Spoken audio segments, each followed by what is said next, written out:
Allah Ta'ala kata, maka jika kamu memaafkan mereka, ini ada, kamu berlapang dada serta mengampuni kesilapan mereka. Kenapa? Kerana hendaklah kamu ketahui sendiri, Allah itu Maha Pengampun, lagi sifatnya yang Maha Penyayang. Memang tak? Bukan kata musuh tu kita maafkan dia, kita biar jadi musuh.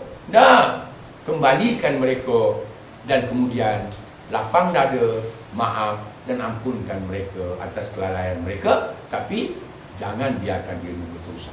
Ini ayat dia.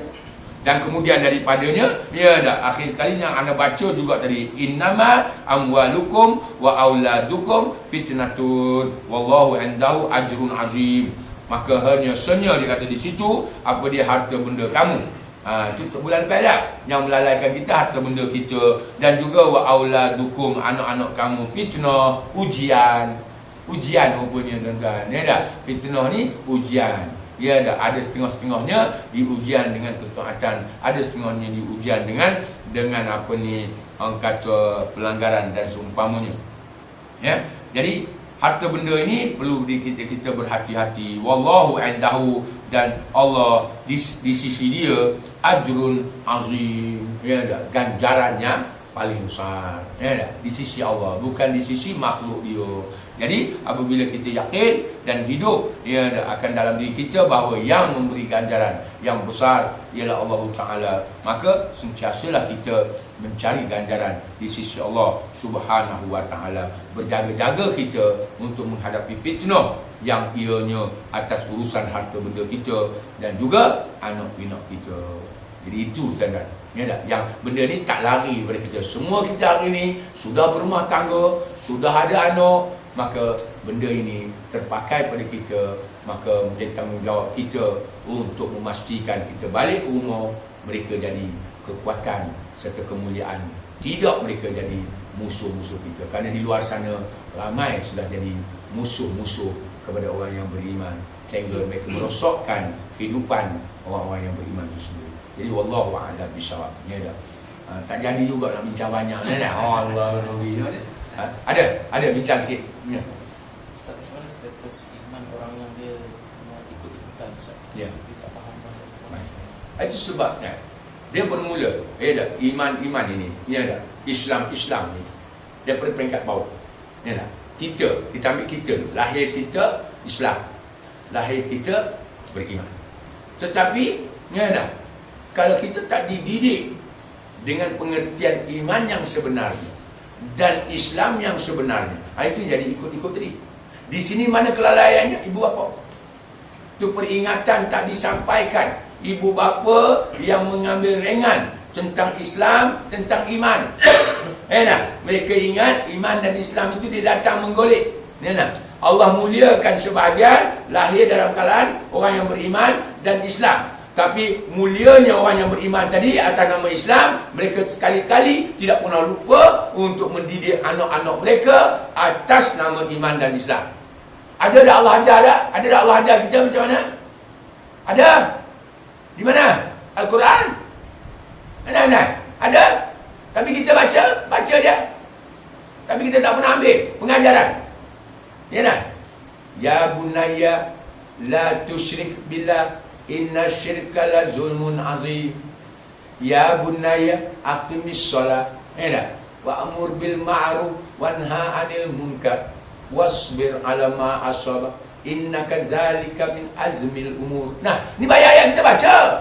Tapi baca sekarang bacalah, yang hafal baca dalam solat. Tapi ayat-ayat Quran ini petunjuk, panduan, pedoman yang mesti dihidupkan. Siapa yang baca Quran, dia tak dapat pahala kecuali bila dia beramal atas amalan dia, pahala atas amalan dan pahala atas membaca. Itu ajrun azim indallah.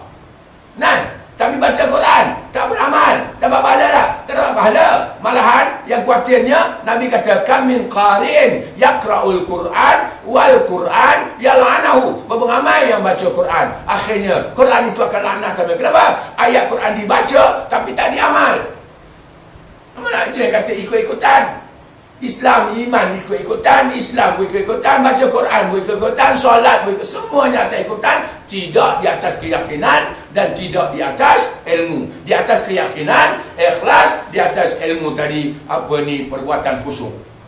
Jadi kita ni kena berhentilah. Alhamdulillah Ustaz Nazri bertanya, kita dapat jawapan. Balik malam ni, pastikan anak-anak kita dia membesar dengan konsep iman yang benar, hasil daripada didikan kita, dan juga Islam yang benar, hasil daripada apa yang kita tunjuk ajarkan melalui panduan Al-Quran. Bagi mereka yang terus di atas itu, jangan heran. Bukan kecil-kecil anak, seorang ustazah. Nak kita ulang pasal benda tu besar. Nak bandingkan kita, siapa kita? Ustazah lahir daripada orang yang beriman Islam. Yakinnya mak ayah dia tentang iman dan Islam, hantar dia ke Mesir.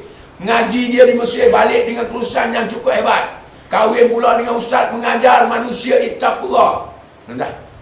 Tiba-tiba, ni ada, bila dia tak pelihara, dia tertipu dengan ayah pek, dia istihar keluar Islam. Kalau nak banding dia dengan kita, Masya Allah, ilmu dia terlalu amat jauh, bagai langit dan bumi lah. Ya tak? Saya terutamanya tuan-tuan, syahadah. Ya tak? Saya tuan-tuan, ya tak? Sungguh, wallahi. Nah, tapi, ya tak? Kemuliaan itu bermula iman. Dan ianya mesti dipelihara, mesti hidup sepanjang masa. Barulah di atas ilmu. Jadi ilmu yang banyak, iman yang tak dijaga, dia istihar keluar daripada Islam. Jadi dia, kalau berkekalan kita hari ini, ikut-ikutan, kalaupun tak jadi seperti itu, wa na'udzubillah min zalik, jadilah seperti mana yang ada hari ini. Mereka Islam pakai tudung, t-shirt dengan pendek, ya tak? Jadi macam-macam, tuan-tuan. Ya, yang berlaku, yang kita tengok. Kenapa? Ikut-ikutan. Karena orang yang benar-benar beriman, seperti mana yang Ustaz kata tadi, saya beriman dengan mentaati segala perintah Allah dan mentaati segala perintah Rasulnya sallallahu alaihi wasallam. Ni, mana iman bukan ikut-ikutan, iman di atas keyakinan dan kesedaran, ilmu dia. Jadi mari kita perbaiki balik diri kita, isteri kita dan anak-anak kita. Jangan niat kita dah tua, dia tak cakap. Saya sampai hari ni tetap saya bercakap-cakap. Keluar daripada rumah, wahai isteriku, kalau aku tak balik malam ni, ingat, aku sekadar mencari dalam hidup ni, tidak lain aku cari kecuali mencari redha Allah. Kau bantulah aku. Memang saya ulang-ulang. Ya tak? Tapi bukan mana ulang-ulang tu, kadang-kadang dia dah lidah lagi tergigit dah. Ya tak? Saya dah berapa? 20 apa ni? Umur 25. Sekarang 54. Mana berapa? 29 tahun. Ya tak? 29 years saya dah kahwin dengan dia. Ya tak? Pasal saya dah 54. Ya tak? Alhamdulillah. Tapi sampai hari ni saya tetap mengingatkan dia. Ya tak? Sehingga walaupun saya demam, dia tak kata abang demam tak payah pergi. Abang tak mengajar ke malam ni. Saya 2 minggu sudah kan saya demam sungguh, saya dah hayal-hayal dah, sakit badan saya. Ya tak? Saya hayal-hayal. Pukul 6 dia kata abang tak mengajar ke? Saya pun dalam hati saya kata Allah, saya demam. Ya tak? Saya ingat hari ni saya tak pergi mengajar lah. Saya cakap ke dia, saya tak pergi mengajar lah. Ya tak? Saya demam ke? Tapi hati saya berlawan. Saya kata kamu dah berjanji dengan orang, kamu khianati janji. Tak takutkah kamu? Tak takutkah kamu? Saya pun pakai baju, saya start motor, saya terus pergi mengajar. Ya tak? Pasal ada kekuatan. Ya tak? Sama-sama kita perbetulkan balik konsep kehidupan kita yang kita pasti akan bertemu kematian. Maka carilah kematian yang mulia. Dan ya tak? Dalam hayal-hayal tu saya pun pergi, kalau mati tengah jalan, insya-Allah. Tapi tak mati ya tuan. Saya pernah tuan-tuan dalam keadaan sakit nak mincok mati mulia tuan-tuan. Maka saya pergi masjid, saya pun sakit dada, saya pun terus sujud, ya Allah, kalau dah sampainya mati saya, maka matilah dan saya. Tapi lepas tu bangun balik tuan-tuan. Belum masa dia lagi dah sampai hari ni. Wallahi tuan-tuan. Ya tak? Usaha tu. Jadi wallahu alam. Ada lain? Ada. Ada Ustaz, lain kali kita cakap sikit je Ustaz, lepas tu kita buka terus. Dia dah. Lepas kita nak ubah balik, lepas kita nak dialog. Kita nak dialog tuan-tuan, tak? Ini dia soalan. Ya. Tentang isteri tu Ustaz. Ustaz kata kalau isteri hidup di dalam hati, dia tak ingat perempuan lain. Bagaimana orang-orang yang dia kahwin 2, 3, 4? Nah dia, ini tak ada. Kena ingat, inilah dia ganjaran Allah Ta'ala dah. Ya tak? Selagi mana kita hidup benda ni, Allah mendatangkan sebab Allah mengizinkan, maka dia mendatangkan. Sesiapa yang mendapat kerana dia ada kerahmatan dia akan mulia. Ya tak? Tapi siapa yang dapat dengan melanggar perintah dia tak akan mulia. Ya tak? Hari ni dia bukan. Kadang-kadang kita langgar tu sebab dia kena bermula dengan ketaatan.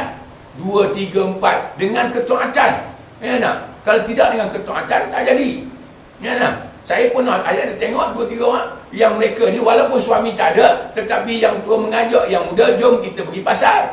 Kalau orang kata kerana suami ajak dua-dua, maka dua-dua pergi ikut suami, itu satu benda dah. Tapi suami tak ada. Suami keluar, pergi outstation. Tapi bila yang tua nak pergi, dia ajak yang muda pergi. Kenapa? Di sana ada pertolongan Allah Ta'ala. Jadi masing-masing ingat kemuliaan isteri yang pertama, ingat kemuliaan isteri yang kedua. Dan, ya ada, maka mereka ini halal. Yang tidak cerita bila hidup kedua-duanya atau ketiga-tiganya di hati, mereka tak buat benda yang haram. Itu yang nak ceritanya. Bukan masalah 1, 2, 3, 4. Itu halal. Yang pentingnya bila hidup sesuatu, maka dia tidak melanggar peraturan Allah yang mendatangkan dosa. Bila kata hidup isteri yang pertama dengan segala kemuliaan dia, maka dia tak buat maksiat. Allah datang pula dengan nikmat dia, datang seorang lagi perempuan. Kerja Allah Ta'ala. Dia telah tentukan. Sebab kita yang beriman ni, itu semua adalah ketentuan Allah Ta'ala. Nah, kalau benda itu kita cari, kalau tak ada, tak ada. Kalau kita tak cari, benda tu ada, ada. Cuma cara mulia ataupun cara rosak. Itu pilihan kita. Nah, saya kalau isteri saya 29 tahun, ya tak? Yang dia dah cari macam-macam, hari ini saya masih seorang. Ya tak? Orang lain dia cari abang kahwin lah. Tapi sampai hari ini saya masih seorang. Kenapa? Ketentuan Allah Ta'ala. Ya dah, jangan kita nak langgar. Jadi wallahu a'lam. Ya. Satu soalan. Ya, sila. Apa tu kata Ustaz kata kalau kata niat mati kan, memang betul kan. Tapi bila cakap mati je, orang kalau orang tengok mati ni. Betul tak? Ya. Biasa. Ya. Macam mana kita nak? Baik. Masalah kita hari ini ialah kerana kita tak menzohirkannya. Kalau kita kata kita akan mati, kita pasti akan mati. Tapi dia melihat kita yang sentiasa bercakap tentang mati. Hidup kita di dunia ni penuh dengan kemuliaan, kesungguhan dan juga segala kejujuran. Dia nampak, dia tu cakap nak mati tentang mati. Tapi tengok dia kerja, semuanya dia jaga, bersungguh-sungguh. Ya? Jadi orang tu dia takkan lagi berasa negatif bila kita sebut mati. Yang jadi masalah bila kita sebut mati, tengoklah patutlah dia tak maju, patutlah sebut mati lah. Ya? Orang yang sebut mati, dia jadi positif, dia jadi produktif, dia jadi very effective. Macam ni lah. Kan? Ini benda dia bila ingat mati. Jadi bila orang tengok dia sebut mati, orang tengok keberkesanan daripada mati tadi menghidupkan hidup dia di dunia. Tapi hari ni tak jadilah. Orang nak tengok Islam masa bila? Masjid dia. Malang ni tuan. Buat saya ulang ni, saya sedang bersungguh-sungguh. Madrasah tahfiz saya akan keluarkan mereka dengan izin Allah Ta'ala. Apabila mereka dah hafal Quran, accountant, engineer, doktor, ahli usahawan. Nah, saya nak apabila dia jadi seorang doktor, orang dapat lihat Islam melalui kerjaya doktor. Bila dia jadi engineer, orang dapat lihat Islam daripada kerjaya engineer. Bila dia berniaga, orang dapat tengok Islam daripada perniagaan dia. Itu sepatutnya Islam dapat dilihat di dalam aspek kehidupan yang luar. Bila jadi pemimpin, itu dia Islam. Nah, bila dia berniaga, itu dia Islam. Bila jadi suami isteri, ni dia Islam. Dapat dilihat Islam dari seluruh aspek kehidupan. Hari ni mana ada? Nak tengok Islam? Nak tengok kat luar? Tu, dia dah aurat semacam ya. Nak tengok lagi baca surah apa? Khalwat di sana sini, rasuah sana sini. Bila nak tengok Islamnya? Kena datang masjid surah. Bila orang kafir nak datang masjid surah? Orang Melayu pun tak nak datang. Jadi kena ubah. Islam tu luas, dapat dilihat di dalam semua aspek kehidupan. Dia dapat lihat tuan.